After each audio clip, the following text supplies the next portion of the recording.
Thanks so much, Lenore, and to the organizers, and hi, Avi, out there. Our paper, our presentation is called Debt Sustainability as if Development Really Mattered. It's pulled out of a report that we released last week at the IMF spring meetings, and it's by Marina and myself, and also Uli Volz from SOAS. I'll quickly go over the outline and context here. Like many said earlier, we're big advocates or endorsers of this sort of science-based estimate that we need a big push of upwards of $3 trillion on an annual basis by 2030 for a major structural transformation of the world economy to be able to meet our climate and development goals. Those investments would not only avoid the cost of inaction when it comes to climate change, which are estimated to be upwards of 20% of GDP, but if it's done right, it could actually be a new growth path for the developing world. However, given the high cost of capital and the asymmetries of the system that we've been talking about all day long, our research question here for this particular one is, to what extent can emerging market and developing economies really mobilize, especially that foreign exchange component of it, of $1 trillion on an annual basis, without having solvency problems? So quickly, I'll just outline a little bit more of the context. So whether it be Songwei Stern or more recently endorsed by the G20 through the IEG report, Independent Expert Report Group last year, there's an emerging consensus of a science-based target to help mobilize about $3 trillion for emerging market and developing countries outside of China on an annual basis by 2030. And that really has to, that's going to be manifest if it's going to be growth-oriented. It's going to be manifest in different ways in different countries. And in a different paper, we came up with a depiction of 5 different structural transformation pathways. Some countries need to do all 5. Some countries need to do 1 or 2. If you think about it, perhaps a country like Kenya is what we'd call a first mover. Not much energy access at all, not enough energy in industrialization. They don't have to replace an old capital stock. They have to invest in a new capital stock. That's a different kind of investment and industrial policy strategy than, say, a new winning economy, which is a cobalt club, or a lithium economy that might have new sources of investment or new strategic or location-specific assets that they would want to build a development strategy around. A third, those of us in the United States, or say Indonesia, China, or South Africa, these are large emitters or future large emitters that have to have an industrial strategy to replace the existing capital stock with a new capital stock. There's other countries like Ecuador or Nigeria. They don't emit anything. They're not causing any real problem for climate change, but their entire balance of payment structure is focused on exporting fossil fuels to basically the global North, India, and China, and they need to have a new industrial strategy to transform their economies away from that kind of a foreign exchange. And then there's climate vulnerable economies. They don't sell no one goes there for tourism, so they don't sell foreign exchange through tourism, and they don't emit anything, but they're just racked by climate change on an annual basis. And of course, you can think that many countries need to deal with all 5 of these things at the same time. From a debt perspective, if we're going to mobilize this $3 trillion, it has to be at R minus G, or the interest rate has to be lower than the growth rate. The ILEG report says that basically if we mobilize financing around at what World Bank IBRD rates have been over the past 20 years, that we can do that without hitting debt unsustainability. So to us, the sort of goal here is to A, mobilize a stepwise level of investment for green structural transformation that's socially inclusive, but also, and do that in a way that enhances debt sustainability. But 2, we have to face up to the fact that we have to be doing that while we are increasingly responding to climate shocks. And in other papers, we've identified 3 different kinds of climate shocks. One, what are called physical risks, when there's a drought in Zimbabwe and it reduces the corn crop by 60%. That's called a physical risk. That has those real economy impacts, but that's connected to assets, exchange rates, et cetera. But then good climate policy is also a hurricane for some countries. If you're South Africa or even the United States, you're ripping out one kind of economic activity and replacing it with another, that has major employment implications, asset and contract implications that have to be dealt with, and those impact the cost of capital and your financing needs.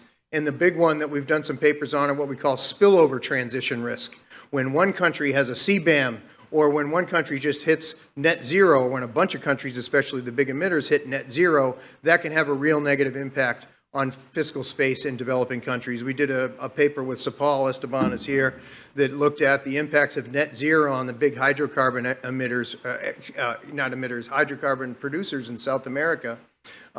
And it would have devastating effects on fiscal space and financial stability. Think about it. Ecuador and Trinidad and Tobago get 40 to 65% of their annual government revenue just from one state-owned oil company, which is about all of their exports. And so net zero has a huge spillover transition risk there. So we have to be when we're thinking about debt and climate change, it's mobilizing finance to move to a low-carbon, socially inclusive, and climate-resilient world economy, while also responding to shocks which have huge impacts on cost of capital and financial stability.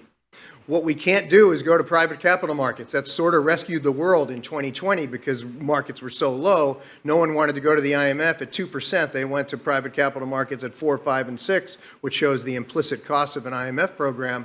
However, now those things are 8 to 12%, and there's no one in the world that is going to grow anything like that over the next decade. So going to the private sector for this kind of resource mobilization is going to put you on that yellow path that I showed earlier.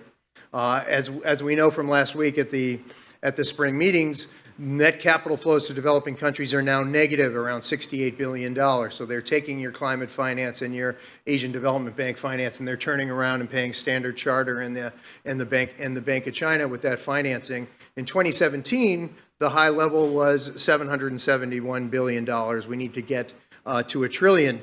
Right now, those bills are so high that countries can't use all their development finance and their export earnings to do this. And so, as we've heard earlier today, they're imposing incredible amounts of austerity because they don't want to go to the World Bank, they don't want to go to the IMF, and they can't really go to capital markets with any sense of sanity. So what we did in this study was look at the LIC countries, the low-income countries, and say if they were going to take the $1 trillion distributed, we'll get into more detail of it, what would the impacts be on their solvency and liquidity picture moving forward? And I'll pass that part over to Marina. Thank you, Kevin. Now move to our debt sustainability analysis. The debt sustainability analysis here, we have focused on the LIC DSA, and our sample is 66 countries. The IMF also has the market access countries, which we have not looked at it. Debt sustainability are key tools. Why? First, because they assess if a country has a high probability or already in debt distress. When a country restructures its debt, it also tells how much debt relief the country needs.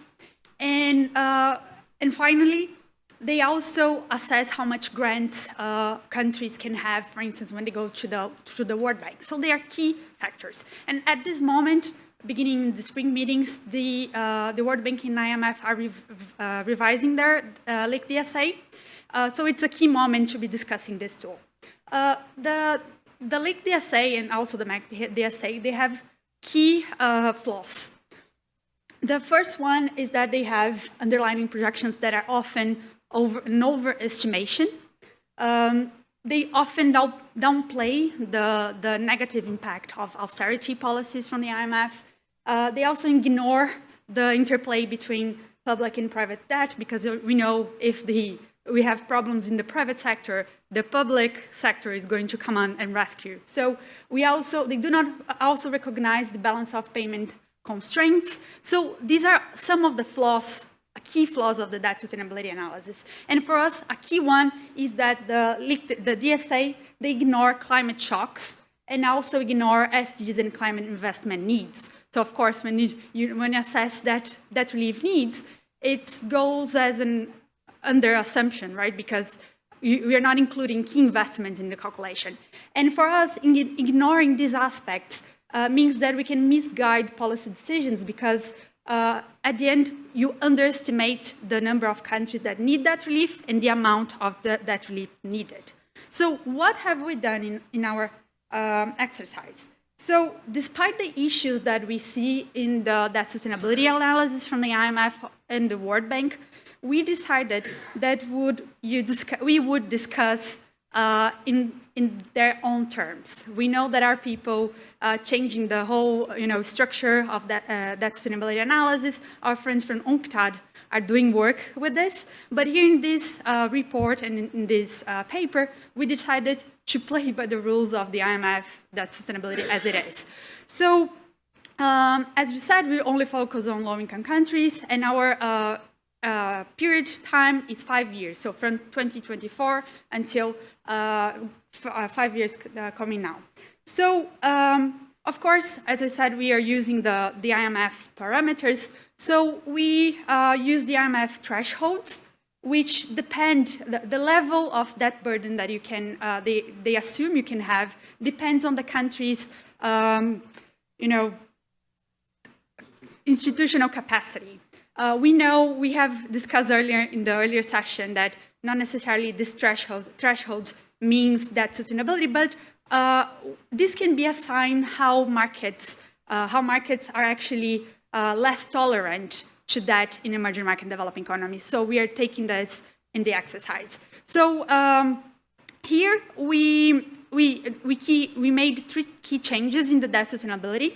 First, we added external financial needs on top of business as usual financing assumed by the IMF.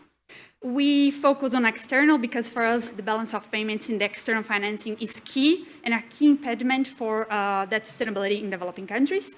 And also because we are a little bit skeptical about the numbers of that domestic resources mobilization. So the G20 expert group are assuming that 2/3 of all investment needs are going to be domestic resources mobilization, which means increasing taxes, which for a lot of countries, it will mean a shock in increase in taxes, which can cut actually investment growth.